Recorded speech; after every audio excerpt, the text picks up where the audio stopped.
ఆధ్యాత్మిక స్నేహరక్షణ అందరికీ వందనాలండి. సర్వజనులకు రక్షణార్థమైన మహోన్నతిని విద్య.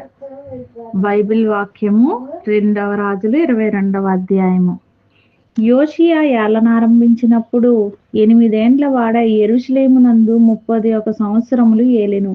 అతని తల్లి బోస్కతు ఊరివాడగు అదాయాకు కుమార్తె అయిన యదీదా. అతడు యెహోవా దృష్టికి యథార్థముగా నడుచుచు కుడి ఎడమలకు తిరుగక తన పితరుడగు దావీదు చూపిన ప్రవర్తనకు సరిగా ప్రవర్తించెను.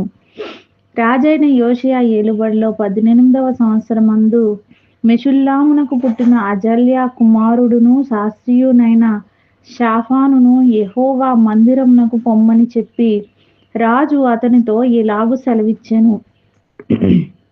నీవు ప్రధాన యాజకుడైన హిల్కీయా యొద్దకు పోయి ద్వారపాలకులు జనుల యొద్ద వసూలు చేసి యెహోవా మందిరములో ఉంచిన రొక్కపు మొత్తము చూడుమని అతనితో చెప్పెను.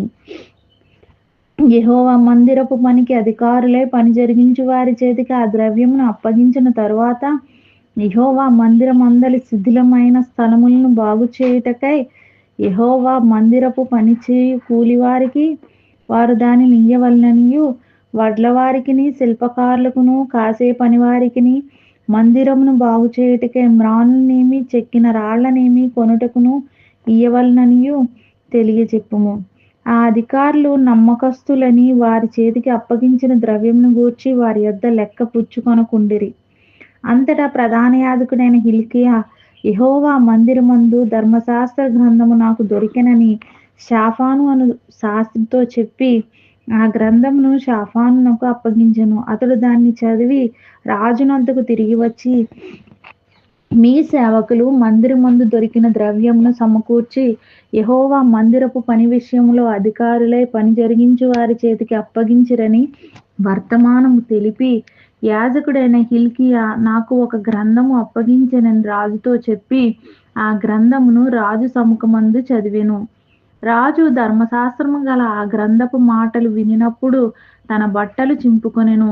తరువాత రాజు యాజకుడైన హిల్కీయాను, షాఫాను కుమారుడైన అహీకామును, మీకాయా కుమారుడైన అక్బోరును, షాఫాను అను శాస్త్రిని, ఆసాయాను రాజసేవకుల్లో ఒకరిని పిలిచి ఆజ్ఞాపించినదేమనగా, మీరు పోయి దొరికిన ఈ గ్రంథపు మాటలను గూర్చి నా విషయంలోను జనుల విషయంలోను యూదా వారందరి విషయంలోనూ యెహోవా యొద్ద విచారణ చేయుడి.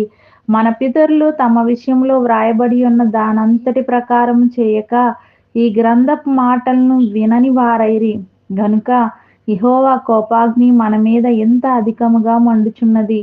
కాబట్టి యాజకుడైన హిల్కీయాయును, అహీకామును, అక్బోరును, షాఫానును, ఆసాయును ప్రవక్తయగు హుల్దా యొద్దకు వచ్చిరి. ఈమె వస్త్రశాలకు అధికారియగు హర్షసుకు పుట్టిన తిక్వాకు కుమారుడైన షల్లూమునకు భార్య అయి యెరూషలేములో 2వ భాగమందు కాపురస్తురాలై ఉండెను.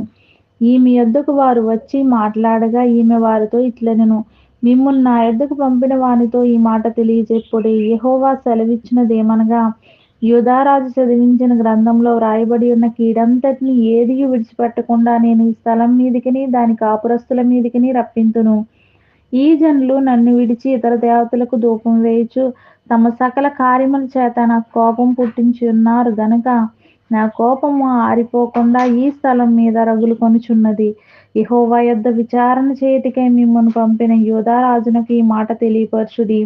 ఇశ్రాయేలీయుల దేవుడైన యెహోవా సెలవిచ్చినదేమనగా, ఈ స్థలము పాడగుననియు దాని కాపురస్తులు దూషణాస్పదులగుదురనియు నేను చెప్పిన మాటలను నీవు ఆలకించి మెత్తని మనస్సు కలిగి యెహోవా సన్నిధిని దీనత్వం ధరించి నీ బట్టలు చింపుకొని నా సన్నిధిని కన్నీళ్లు రాల్చితివి గనుక నీవు చేయు మనవిని నేను అంగీకరించి ఉన్నాను. నేను నిన్ను నీ పితరుల యొద్ద చేర్చుదును. నీవు నెమ్మది నొందిన వాడవై సమాధికి చేర్చబడుదువు. నేను ఈ స్థలం మీదికి రప్పింపబోవు కీడును నీవు నీ కన్నులతో చూడనే చూడవు. ఇదే యెహోవా వాక్కు. అంతట వారు ఈ వర్తమానమును రాజునొద్దకు తెచ్చిరి. ఈ మాటలు విన్న వారందరినీ దేవుడు దీవించి ఆశీర్వదించును గాక. ఆమేన్.